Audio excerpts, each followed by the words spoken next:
얄팍한 순간에 해야 될 일은 무엇인가라는 제목으로 말씀을 나누고자 합니다.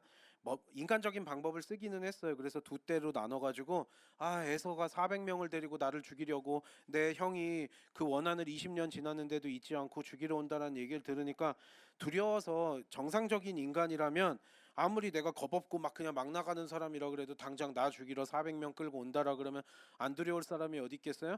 자기 혼자가 아니라 지금 처자식들 잔뜩 있고 또 그동안 열심히 모았었던 가축대들 재산들 다 그냥 뺏기고 죽임당할 그 위협 앞에서 나름대로 머리를 짜내서 절반이라도 살려볼까 그러고 두 대로 나눠놓고 여기에서 보면 이제 혹시라도 나만 혼자 지금 야복강가를 안 걷는 거예요. 야복강은 어디냐면요, 이제 오늘 브니엘 야복강 여기 지명이 나오는데 야복강은 갈릴리 북쪽 갈릴리 호수랑 밑에 사해바다랑 그 중간쯤에 지천이에요. 여러분, 우리도 이 탄천이 한강으로 흐르듯이 지천이 이제 메인 그걸로 강으로 흘러가듯이 요단강으로 흘러가는 하나의 물줄기 중에 하나예요. 지천 중에 하나예요.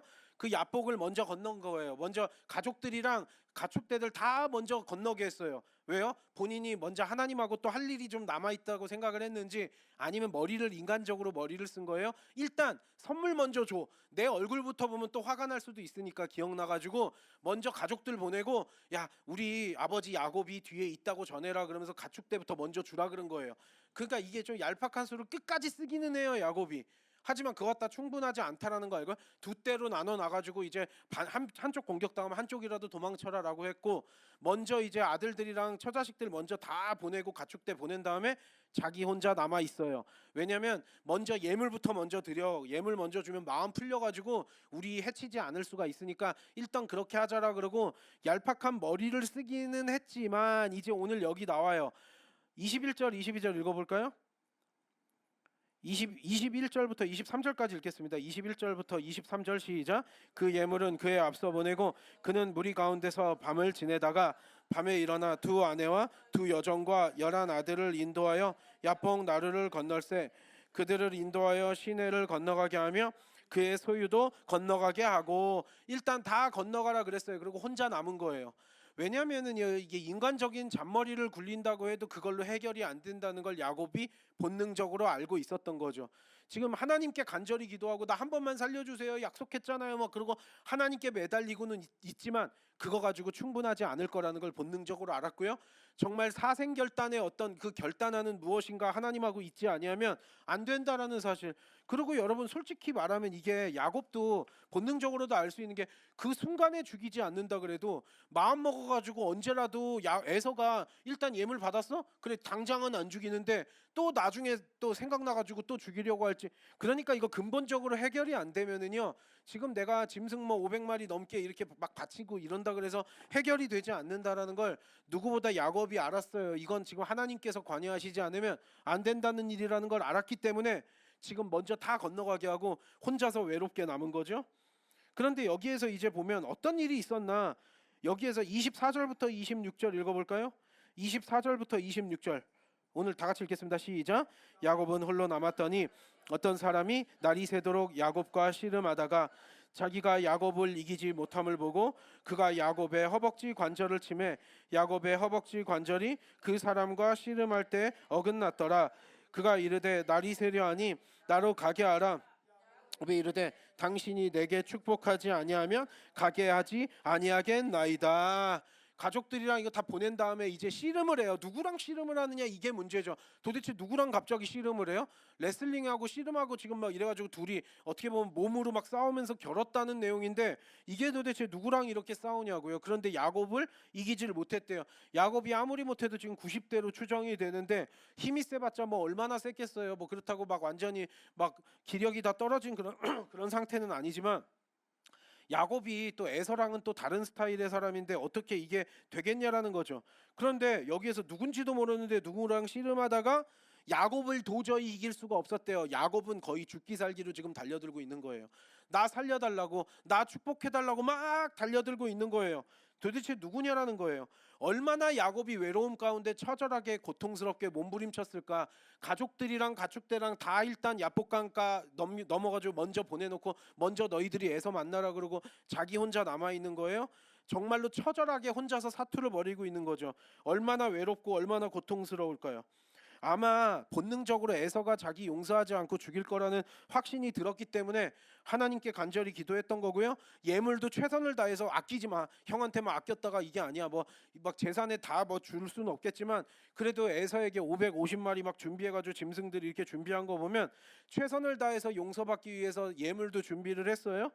그런데도 불구하고 지금 고통은 혼자 겪어야 돼요. 이건 누구한테 가족들한테 설명한다고 나눌 수 있지도 않아요. 우리도 살다 보면 그렇잖아요. 내가 어려운 일을 겪고 이러면 가족들도 있고 누구도 있고 우리들은 그렇게 생각을 해요. 그래도 나랑 같이 고통을 이렇게 나눠 가질 수 있는 사람이 있겠지라는 생각이 들지만 사실 어떤 시련이나 고난이 닥쳐왔을 때 견뎌내야 되는 건 나 혼자이고 처절하게 고독하고 외롭고 이런 순간들이지 누가 내 고통을 대신해 줘요? 누가 내 고통을 그러니까 야곱도요 처절하게 그 고독 속에서 이렇게 되는 거죠. 너무나 어렵고 가족한테 이걸 설명한다고 알아들어요? 예전에 내가 뭐 이렇게 했다 저렇게 했다 그래가지고 죽임 당하면 다 같이 죽임 당할 텐데 뭐 애서 형이 나를 죽이려 한다 뭐 한다 하소연해가지고 나랑 같이 좀 있어줘 뭐 해서 되지 않는다는 걸 알아요. 여러분 그렇잖아요. 힘든 일 있을 때 하소연하고 누구 친한 사람 누구 막 하소연하고 이러면 그 순간적으로는 뭐 위로 받는 것 같지만 궁극적으로 문제 해결되는 게 있어요? 없어요. 왜냐면 진짜 어려움이 있을 때는 아무한테 입도 뻥끗하지 못하는 어려움들이 우리의 삶에 닥칠 때가 있을 거라고요. 짜잘한 문제나 뭐 감정 싸움이나 이런 것들은 조금 뭐 뒷담화도 하고 뭐도 하고 이러면 풀릴 수 있겠지만 그래봤자 그것도 일시적이겠죠. 그런데 진짜 어려움 앞에서 내가 다 그냥 혼자서 감내해야 되는 고통의 순간들이 우리의 삶에 있다라는 거예요. 지금 야곱은 그거예요. 여태까지 내 일평생 동안 머리 굴리면서 끝까지 이렇게 살아왔지만 결과적으로는 그동안의 삶도 잘 살았어요? 누구보다 잘 살아보려고 내가 복받고 내가 잘 살아보려고 몸부림치면서 살았던 게 야곱 아니에요?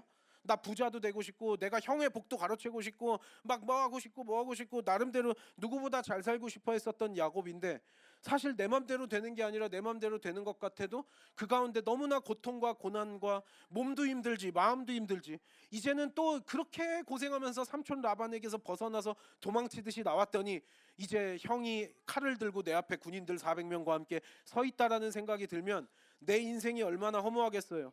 내가 지금 죽도록 내가 몸부림치면서 살아왔는데 하나님 내 인생 뭐예요?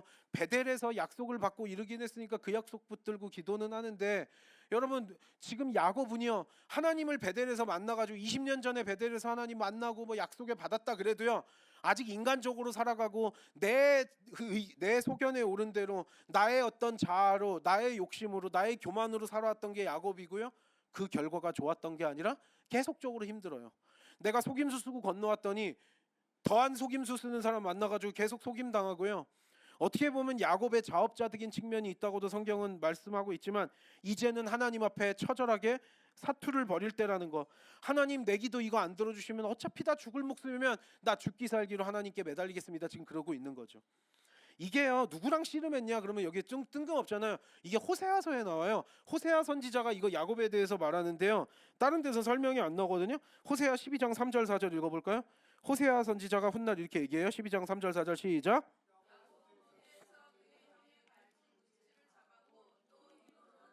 그러니까 겨루되 천사와 겨루어 이기고 울며 그에게 간구하였으며 하나님은 베델에서 그를 만나셨고 거기에서 우리에게 말씀하셨나니 천사와 겨루었다 하나님과 겨루었다 천사와 겨루었다 아마도 이게 우리가 정확히 알지는 못하지만 하나님을 상징하는 누군가 하나님의 존재를 어떻게 상징하는 누군가와 지금 이렇게 대결을 벌였다라는 거예요. 진짜로 막 주먹질하고 싸운 게 아니라 하나님께 울고불고 매달리면서 그냥 안 놔주겠다 그러고 막 매달리고 나 하겠다고 이렇게 한 거예요. 마치 이게 천사일 수도 있고 성육신된 어떤 하나님께서 보낸 어떤 사람일 수도 있고 우리가 정확히 알지 못하지만 확실한 건 죽기 살기로 하나님 앞에 매달렸다라는 거죠. 누구도 이해 못할 이 외로움 속에서 이제 하나님만 붙들어야 된다라는 사실. 그 인생 동안 그렇게 자기 마음대로 막 이렇게 몸부림치면서 살아왔는데 되는 게 아무것도 없다라는 사실. 이제 하나님 앞에 진짜 무릎 꿇고 처절하게 기도하기 시작하는 거죠. 하나님께서 직접 보내신 어떤 존재를 막 물고 늘어지니까 도저히 이게 너무나 이 의지가 세다 보니까 도저히 이기지 못함을 보고 환도뼈를 쳤다라고도 나오고 여기 허벅지 그러니까 엉덩이 쪽에 어떤 뼈 쳐가지고 관절이 어긋났던 것 같아요. 너 나 내려놔 그러고 엉덩이 이렇게 쳐가지고 관절이 어긋나서 여기서 절름발이가 됐다 야곱이 나오는데 그렇게까지 쳐가지고 야곱을 더 이상 물고 늘어지지 못하게 거기서 한번 이 거의 뭐 뼈를 쳐가지고 엉덩이 쪽 둔부 쪽에 허벅지 위쪽에 이 뼈를 쳐가지고 그렇게 됐다 한번 꺾어놨다라는 그 말이 여기에서 나오는 거죠.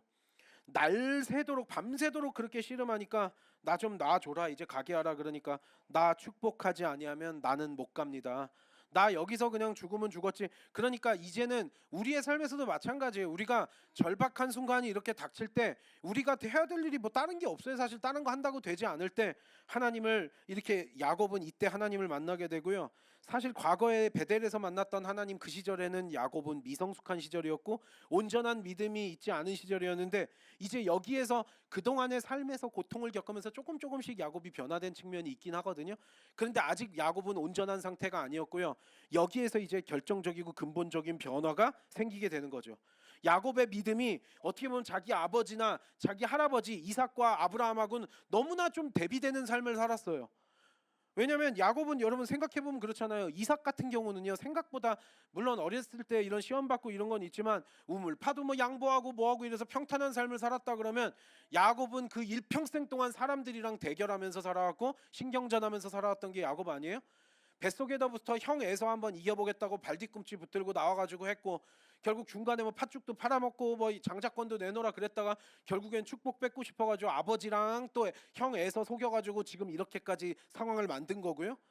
그리고 그렇게 속임수 써가지고 삼촌 라반한테 갔더니 또 라반하고 라이벌이 돼가지고 서로 신경전하면서 또 20년 동안 고통 겪으면서 서로 속고 속이고 하면서 그렇게 살았네요. 근데 거기에 또 야곱이 또 미성숙하다 보니까 와이프들을 얻었는데 와이프들을 공평하게 대우하지 못하고 또 이렇게 편애하다 보니까 그들끼리 또 그들끼리 싸우고 애 낳고 신경전하고 전쟁하고 거기에서 야곱이 피곤하면서 일평생 동안 어떻게 보면 인간관계나 자기의 어떤 삶이나 이걸 돌아다 보면 너무너무나 피곤하게 살아왔던 인생이에요. 어떻게 보면 자기 아버지나 아브라함은 또 다른 종류의 일들은 있었지만 야곱처럼 이렇게 살진 않았다고요. 평생 동안 이 사람 저 사람 라이벌로 삼으면서 대결하면서 살으려고 그랬던 게 야곱이에요. 그리고 그게 그런 세월로 지금까지 지내왔던 거예요. 그래서 자기 아버지나 자기 할아버지보다 잘 살았냐 야곱이. 하나님으로부터 받은 축복은 똑같지만 그래서 오늘 여기서 이스라엘이라는 이름을 바뀌고 그 이스라엘이라는 이름이 지금까지도 이어져 오고 있긴 하지만 야곱이 이스라엘이 돼서 야곱의 인생을 보면 자기 아버지와 할아버지와 또 비교해 보면 너무 대비되잖아요. 여러분 그렇게 야곱은 그런 삶을 살았어요. 그리고 성경은 그런 야곱의 삶이 자업자득이었다. 그러니까 우리가 좀 야곱의 이 스토리들을 보면서 좀 깨달을 수 있는 거는요.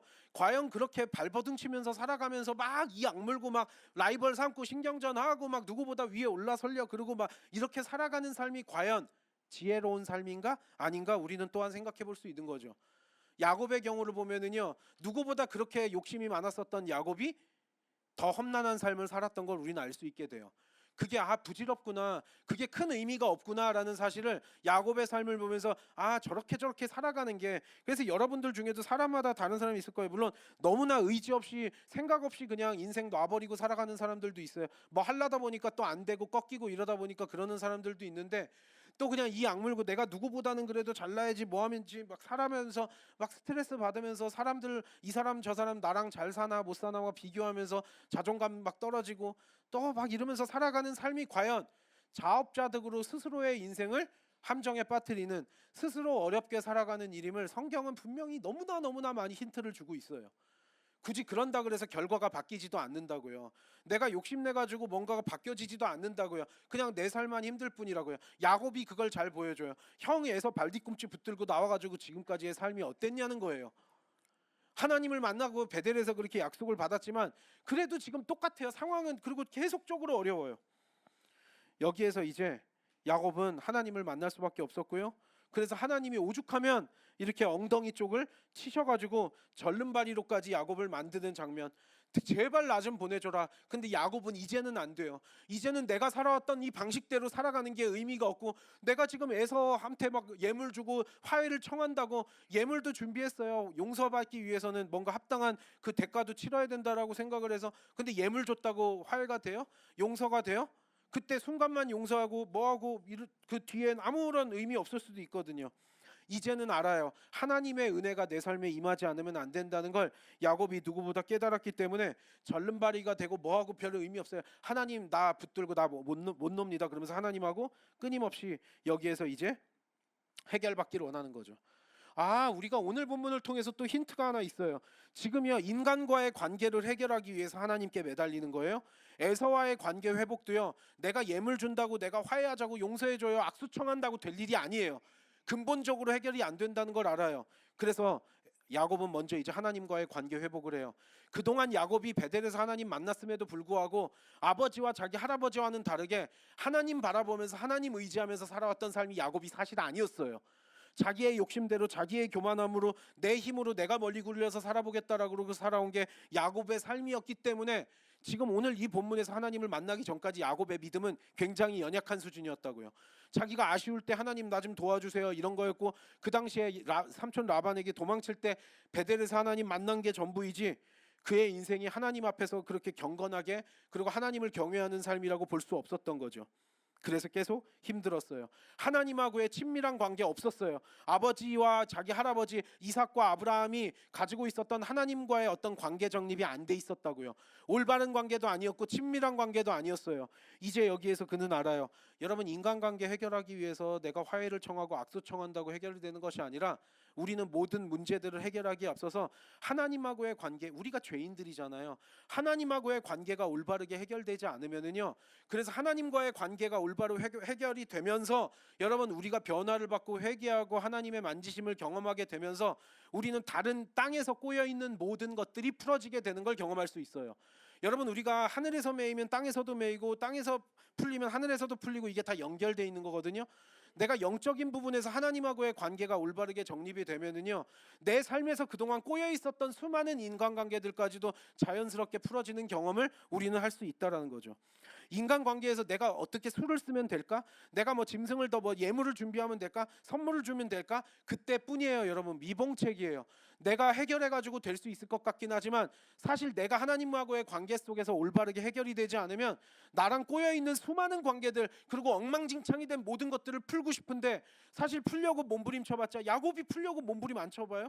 지금 뭐 짐승 550마리 준비한다고 해결이 돼요? 아니요. 나 죽이세요 하나님 막 이러면서 지금 매달릴 수밖에 없는 거 이제는 알아요. 내가 잔머리 굴려서 안 된다는 걸 알아요. 그동안은 그렇게 살았어요.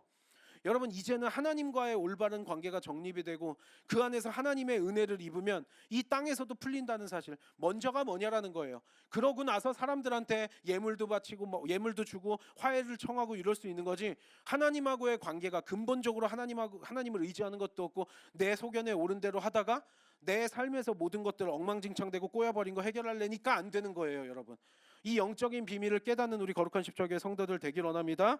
하나님하고의 친밀하고 올바른 관계가 정립이 되면은요, 그동안 이해하지 못했었던 내 삶의 수많은 꼬인 것들이 하나하나씩 풀어지는 경험을 하게 돼요. 그게 살아계시고 역사하신 하나님을 경험하는 거예요. 여러분, 우리가 지금 예수 믿고 여기서 예배드리는 이유는 성경 공부 이거 그냥 여러분 교양 쌓기로 하자라는 게 아니에요. 살아계시고 역사하신 하나님을 경험하는 게 우리 크리스찬들의 마땅하고 당연한 삶인 줄 믿습니다. 그래서 여러분, 하나님하고의 관계가 이제 풀어지면서 다른 관계들이 풀어지는 거고요. 순서가 있어요. 하나님 경외하지 않고 에서랑만 대충 예물 주고 화해하면은요, 또 반복될 거예요. 또 야곱의 삶은 또 잔머리 굴리면서 속임수 쓰면서 또 자기 욕심대로 살아가는 삶, 늙어 죽을 때까지 될 거거든요. 하나님의 사람으로 선택됐어요. 하나님이 이제 더 이상 야곱이 하나님 떠나서 네 멋대로 사는 거 이제 허락 안 하고 하나님께서 기꺼이 매달리는 걸 받아주신 거예요. 그리고 하나님이 환도뼈를 치시긴 했지만, 허벅지 둔부를 쳐가지고 절름발이를 만드시긴 했지만 결국 져주시는 거죠. 그래서 야곱이 여기에서 하나님이 져줬다라고, 하나님을 이겼다라고도 표현을 하는데, 이스라엘이요, 27절 28절 읽어볼까요? 27절 28절 오늘 보면 다 같이 읽겠습니다. 시작. 야곱이니이다. 그가 이르되 내 이름을 다시는 야곱이라 부를 것이 아니요 이스라엘이라 부를 것이니 이는 내가 하나님과 및 사람들과 겨루어 이겼음이니라. 여기에서 이스라엘이라는 이름을 얻어요. 야곱 속임수 쓰고 발 뒤꿈치 잡고 나오고 뭐 이런 이름 쓰지 말고, 그리고 너가 하나님과 겨루어서 이겼다, 진짜 하나님과 겨루어서 이겼다가 아니라 하나님이 져주신 거죠.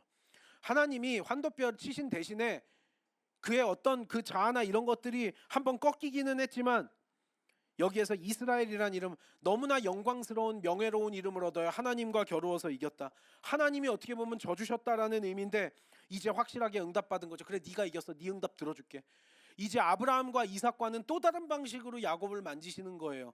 근데 그 일평생 동안 그렇게 고생하고 나서 이제서 하나님을 브니엘에서 만나서, 여기에서 보면 이제 브니엘, 하나님하고 대면했다라는 표현까지 써서 브니엘에서 이스라엘이란 이름을 받고, 여기에서 야곱이 완전히 극적으로, 근본적으로, 결정적으로 변화되는 장면이 오늘 본문에서 나오는 거죠. 가장 어렵고 가장 두렵고 이런 가장 어떻게 보면 절박했던 순간에 하나님의 은혜를 경험했다라는 거죠. 하나님의 관계가 회복되었고요. 하나님하고의 이제 올바르고 친밀한 관계가 시작되었고요. 이제 진짜 하나님의 사람이 되어서 하나님의 이 복이 흘러 넘치게 되는, 우리 오늘 야곱의 축복 그 찬양도 했잖아요. 야곱이 이제 하나님의 사람으로서 이 복을 받아가지고요. 이제 진짜 하나님이 원하시는 모습으로 되기 시작하는 거죠. 그럼에도 불구하고 부족한 면은 있겠지만, 이 브니엘에서 이스라엘이라는 이름을 얻기 전에 옛날 야곱과 이제 이스라엘이라는 얻은 후에 이제 그 야곱의 이 근본적인 이 본성 자체가 변화되었다는 사실을 성경은 전하고 있는 거예요. 그래서 여기 보면요, 30절에 32절 끝까지 읽어볼까요? 29절에서 32절 끝까지 읽겠습니다. 시작. 야곱이 청하되 이르되 당신의 이름을 알려주셔서 그 사람이 이르되 어찌하여 내 이름을 묻느냐 하고 거기서 야곱에게 축복한지라.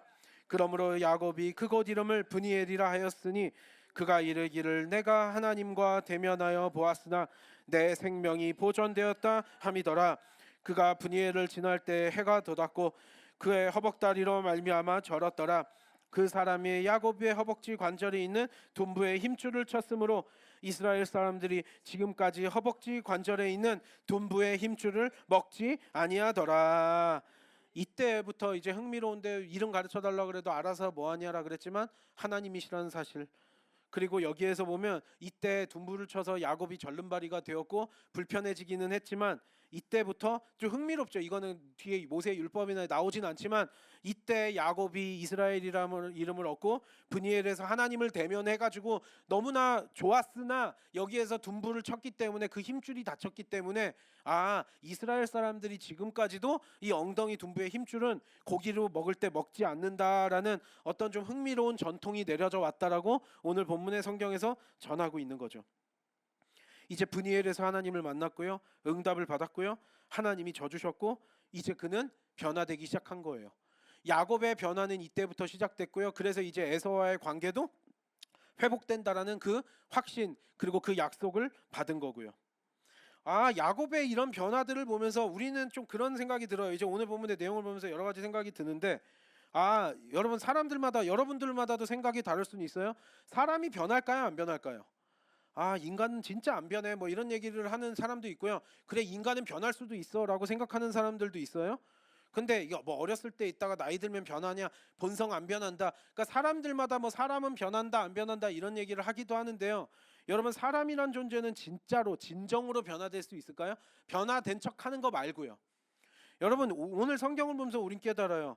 야곱은요 지금 거칠고 힘든 삶을 살면서 조금씩 변화되고 있긴 했어요. 그 철없을 때 젊은 시절의 야곱과 지금의 야곱은 달라요. 하지만 브니엘에서 하나님을 만나고 극적이고 결정적으로 변화된 거예요. 거칠고 힘든 삶이 나를 조금씩 다듬기는 해요. 하지만 근본적으로 변화는 안 일어난다는 거예요. 왜냐하면 그 전에 하나님 브니엘 전에 야곱과 그 이후에 이스라엘이 된 야곱의 모습은 완전히 달라요.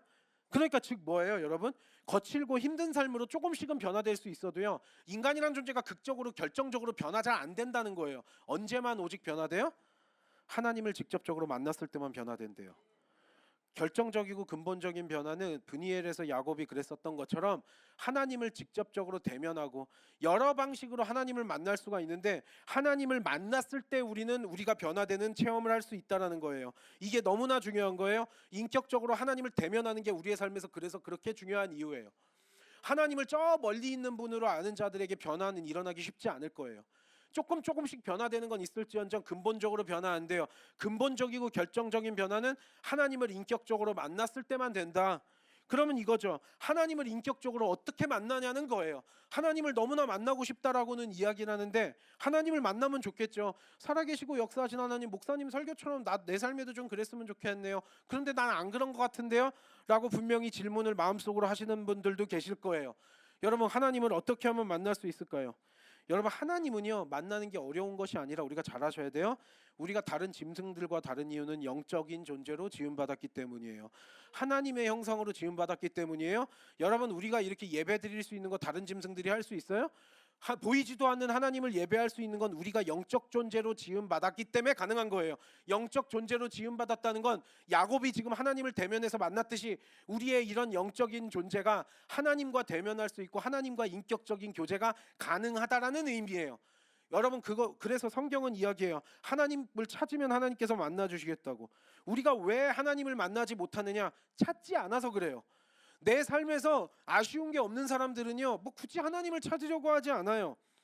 간절히 하나님을 찾지 않아요. 예수 안 믿는 사람들은 안 믿는 사람이니까 당연히 안 찾으려고 그러고요. 굳이 찾으려고 하지 않는 이유가 뭔가 캥겨요. 하나님 찾으려고 그러면 만날 것까지도 본능적으로 알고 있는지 애써서 하나님을 없는 것처럼 생각해요. 우리는 우연히 태어났고 하나님이라는 건 없고 우리는 우연히 어떻게 만들어졌고 빅뱅이 일어나가지고 우연히 우리가 단백질이 합성돼가지고 우연히 만들어진 존재고 적당히 때 되면은 죽으면 그냥 끝인 거지. 무슨 천국이 있고 뭐가 있고 그런 얘기들 기독교인들 하지 말아라 봐. 자꾸 이런 얘기들을 하는 이유는 애써 무시하고 싶은 거예요. 애써 무시하면서 모르면 차라리 모르는 게 약이다 뭐 이런 얘기 하잖아요. 모르면 모르는 채로 난 몰랐어 그러면서 하나님을 안다라 그래가지고 자유함을 못 누리는 게 아니거든요. 근데 하나님을 모른다라고 굳이 애써 여기면서 그 안에서 막 살아도 된다라는 어떤 얄팍한 자유들이라도 누리는 게 마음 편할 것 같으니까 또 그렇게 하는 인간의 어떤 그 죄악된 본성이 있거든요. 하나님을 근본적으로 찾으려고 하질 않아요. 왜냐면 그 안에서 모르는 채로 그냥 살아가는 게 더 낫다라고 생각을 해요. 그렇기 때문에 하나님 그런 게 어딨어? 그럼 내 눈앞에 나타나 보라 그래요. 그럼 내가 그때서 믿을게 하고 애써서 부인하려고 해요. 근데 마음에는 캥기니까 궁금하긴 하거든요. 그러니까 애써서 딱 눌러놓는 거예요. 그래서 우리가 전도해보고 이러다 보면 여러분 그런 것도 알 수 있잖아요. 여러분 하나님을 찾질 않아요. 찾으면 만나거든요. 하나님을 너무나 하나님 나 하나님 어디 계세요? 나 좀 내 인생 도와주세요. 매달리게 되는 순간에 어떤 식으로든 하나님께서 직접적으로 다양한 방법으로 역사하시고 우리의 삶에서 깨닫게 해주시거든요. 찾으면 이거는 너무나 중요한 말이에요. 신명기 4장 29절 이게 수많은 구절들이 있는데요. 약속의 말씀 신명기 4장 29절 다 같이 읽겠습니다. 시작. 내가 거기서 만일 마음을 다하고 뜻을 다하여 그를 찾으면 만나리라. 전심으로 하나님을 찾는 자들을 만나 주시겠대요. 하나님이 자동적으로 애써 모른 척하는 자들에게 알아서 찾아와서 만나는 게 아니라요. 그런 사람들은 아주 소수들이 있죠. 사도 바울처럼 다메섹 도상에서 뭐 이렇게 만나고 이런 경우들이 아주 예외적인 경우들이 있지만 하나님은요. 하나님을 찾는 자들을 만나 주세요. 애타게 하나님을 찾는 자들에게 기가 막히게 하나님께서 어떤 방식으로든 만나 주시거든요. 그럼 그때부터 믿음이 생기는 건데 우린 찾질 않네요. 여러분 우리가 신앙생활 제가 우리 성도님들 중에도 그런 분들이 있어요. 아유 저는 목사님 뭔지는 알겠는데요. 뭐 인격적으로 만나고 저 그냥 이렇게 예배나 적당히 드리고 그냥 이렇게 종교생활 하니까 됐어요. 여러분 이렇게 하면서 굳이 하나님을 만나려고 하지 않고 제가 하나님 만나게 저 너무 광신도 빠지고 이런 건 좀 싫어요. 그래서 전 너무 열심히 하기 싫고 그냥 이렇게 여러분 우리가 자꾸 그런 얘기하시는 성도님들이 제 삶에도 목사 되고도 많이 있었거든요. 그게 여러분 얼마나 어리석은 이야기인지 아세요? 여러분 제가 이거 설명 여러 번 하지만요. 하나님을 인격적으로 만나면 광신도가 되어 우리의 삶에 여러 가지들이 풀리면서 균형 잡혀요. 광신도가 되는 건요. 왜곡되게 받아들여서 광신도가 되는 거지. 성령님 깨끗하신 성령님을 우리가 우리 안에 내주하기 시작하고 우리를 만나 주시고 우리가 하나님의 역사들을 경험하기 시작하면은요. 이상하게 치우쳐 가지고 광신도가 되지 않아요. 믿으세요, 여러분? 하나님을 만나면 더 인생이 균형 잡혀지고 더 사람이 올바르게 되고 더 이런 것들이 치유되고 해결되고 이렇게 되지. 왜 하나님을 만나는 걸 두려워해요? 내가 너무 열심히 하는 광신도 될까 봐요? 나 우리 어머니처럼 저렇게 막 유난 떨면서 교회 생활하고 싶지 않아서 저는 이 정도만 신앙생활 하겠습니다. 목사님 뭐 봉사하라 뭐하라 뭐 이런 얘기 하지 마세요. 안 해요. 안 하는데 그냥 본인의 삶이 얼마나 나중에 되면 후회될까요? 여러분 하나님을 만나면 광신도가 되고 이상하게 왜곡되는 게 아니라요. 하나님을 만나면 올바라지고요. 지혜로워지고요. 균형 잡혀져요. 여러분 왜 이걸 깨닫지를 못할까요? 그런 너무나 쓸데없는 걱정을 하는 거예요. 하나님 만나서 나 너무 이상해질까 봐요? 여러분 그래가지고 열심히 안 하세요 신앙생활? 그래서 주일 예배만 간신히 드려도 목사님 이 정도면 됐습니다. 이 정도만 하면 되잖아요 라고 하는 그런 사람들이 여러분 얼마나 안타까울까요? 찾으면 만나 주시겠대요. 예수님도 말씀하셨잖아요. 찾으라 두드려라 그러면 열릴 것이다. 여러분 예레미야 선지자도 얘기해요. 예레미야 29장 12절 13절 예레미야 29장 12절 13절 다 같이 읽겠습니다. 시작. 내게 부르짖으며 내게 와서 기도하면 내가 너희들의 기도를 들을 것이요 너희가 온 마음으로 나를 구하면 나를 찾을 것이요 나를 만나리라. 여러분, 우리가 하나님 살아계신 거 맞아요? 뭐 나는 뭐 저 목사님은 막 하나님이 뭐 살아계신다, 내 삶에 직접적으로 관여해 주신다, 여러 가지 방법으로 말씀하신다 얘기는 듣는데요, 난 내 삶에서 하나님 경험한 적 없는데요 라고 말하기 전에요, 내가 얼마나 하나님을 간절히 찾았나 보자고요. 야곱도 그의 일평생 동안 하나님 안 찾다가 이제 에서가 자기 죽이러 온다니까 결정적으로 하나님 물고 늘어졌다고 얘기 나와요, 안 나와요? 그 전까지의 삶이 너무나 수고스럽고 고통스러운 삶인데도 불구하고요, 아브라함과 이삭의 영적인 그 약속을, 그 복을 사모했던 사람임에도 불구하고 그의 삶을 보면은 자기 소견에 오른 대로 살아왔지, 야곱도 하나님 매달려서 살아온 삶이 아니었다고요. 그래서 자업자득으로 스스로 고통스럽게 살아왔다고요, 불완전한 상태로. 근데 이제서는 정말로 안 되는 절박한 상황 속에선 하나님을 찾고 찾으니까 하나님이 결국 만나 주신다. 하나님이 마음이 약하셔서 또 우리가 찾으면은 만나 주신다라는 이 사실을, 우리는 이 영적인 사실을 다 늘 기억하고 있어야 될 줄 믿습니다. 여러분, 그거는요, 나 하나님 만나면 어떻게 될까 봐, 이상해질까, 그런 걱정 좀 하지 마세요. 하나님을 만나고 우리가 하나님을 경험하게 됐을 때 누릴 수 있는 복들이 너무너무나 많거든요. 다윗도 그렇게 고백을 해요. 다윗 시편 32편 6절, 시편 32편 6절 다 같이 읽겠습니다. 시작. 이로 말미암아 모든 경건한 자는 주를 만날 기회를 얻어서 주께 기도할지라. 진실로 홍수가 범람할지라도 그에게 미치지 못하리이다. 아멘. 모든 경건한 자는요, 주를 만날 기회를 찾으래요. 주를 만날 기회를 얻어서 주께 기도하래요. 하나님, 나 좀 만나주세요. 나 이런 도움이 필요하고요, 내가 이런 문제들이 있고요, 이 문제들 내가 해결하려고 하려는 이것들이 큰 의미가 없음을 제가 압니다. 별다른 의미도 없고요, 결국 하나님께서 내 삶에 관여해 주시고 인도해 주셔야 됩니다. 이게 주님 앞에 제가 그 기회를 얻어서 기도합니다. 다윗이 주님 만날 기회만 찾은 거예요. 그래서 어려움 있고 뭐하고 할 때마다 하나님 앞에 다윗이 엎드렸다라는 사실.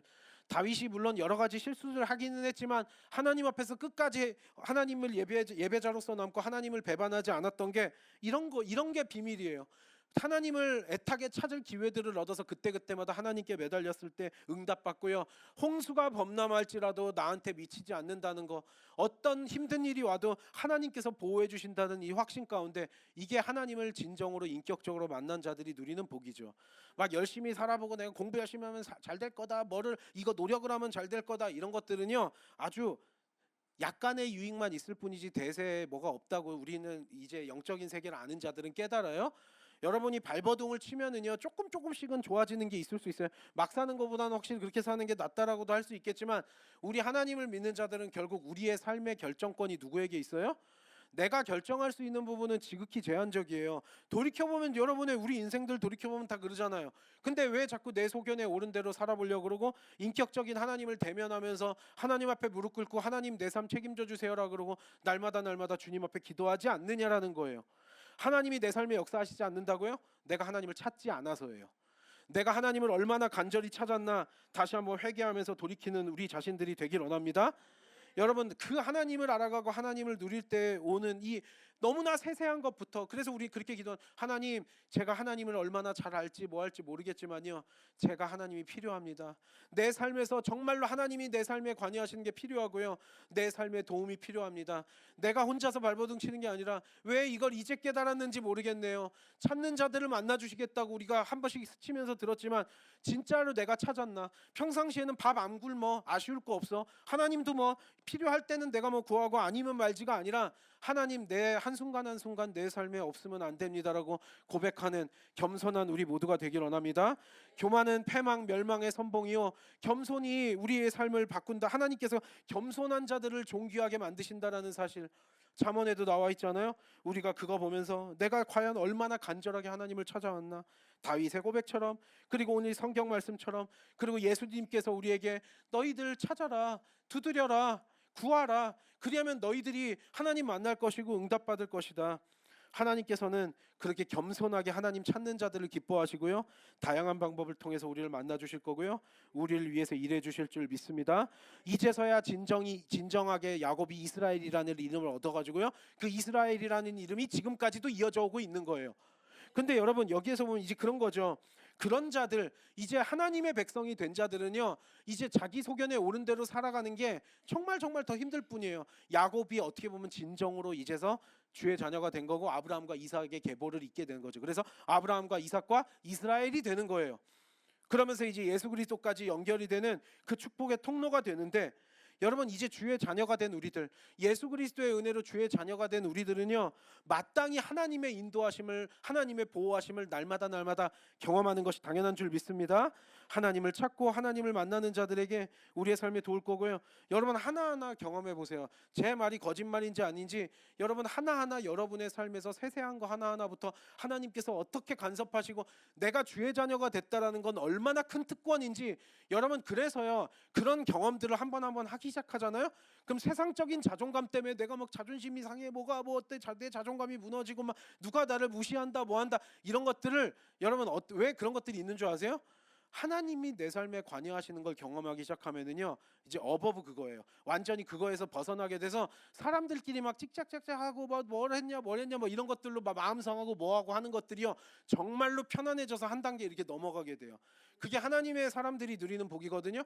근데 여러분 그런 거 있잖아요. 예를 들어서 성도님들이 저를 존경하지 않고 조금 무시한다고 쳐요. 그래서 제 인생이 왜 성도들이 나를 존경하지 않지? 나 허진성 목사를 왜 순종도 안 하고 막 이래가지고 내가 자존심 너무 상해, 내가 뭐 부족한가 뭐한가 이러면서 제가 그때마다 무너지면은요, 정상적으로 목회, 물론 뭐 하는 척이 할 수 있겠지만요, 서로 상처 주고 뭐하고 아주 못 볼 것들 많이 볼 거예요. 여러분 하나님을 만난 자들은요 그런 거예요. 여러분들이 저를 존중하는 뭐 얼마나 뭐 이걸 하는 게 중요한 게 아니라요, 하나님께서 내 삶을 붙들고 계시다는 걸 알기 때문에요, 그것들 물론 기분은 안 좋을 수 있겠지만 그게 나의 삶을 어떻게 좌지우지하지 못해요. 막 이런 거 있잖아요. 우리도 막 부부싸움하면 내 남편이 나를 막 무시하고요, 막 아내가 무시하고. 여러분 내 남편이 나를 무시한다고 내가 무시할 만한 사람이 아니고요, 내 동창들이 나를 무시한다고 내가 무시당하는 사람이 아니에요. 하나님이 내 삶을 세세하게 하나하나 보고 계시고 그때마다 응답받았던 경험이 있는 자들은요 쉽게 흔들리지 않아요. 믿으세요 여러분? 그 경험이 나를 붙들고 가는 거예요. 하나님, 다른 사람들이 뭐라 그러든 상관없어요. 저 불완전한 죄인들이 나를 손가락질한다 그래서 내가 되는 게 아니라요, 하나님이 나를 사랑하시고 하나님이 나를 기뻐하세요. 하나님이 나를 자녀 삼아 주시고요, 나를 너무나 사랑하시고요, 하나님이 나의 삶을 이렇게 도와주세요. 그런 자들은요, 이 세상에서 어떤 것들 때문에 내가 막 흔들리면서 좌절하면서 두려워하면서 그러지 않는다라는 사실, 야곱도 그 인생의 끝에서 이런 것들을 경험했을 때 변화됐듯이, 여러분 우리가 빨리빨리 영적으로 변화돼서 이 놀라운 경험들 하면서 우리가 그래서 이 땅에서 막 찌그락찌그락 하면서 막 아무런 영적인 선한 영향력 없이 그냥 하루하루 내 삶 간신히 허덕허덕 살아가는 수준이 아니라요, 빨리빨리 영적으로 거듭나서 주님의 사람으로, 그 주님이 일하시는데 귀한 도구로 사용되는 우리 거룩한 십자가의 모든 지체들 되기를 간절히 소망합니다. 찬양하고 기도하겠습니다.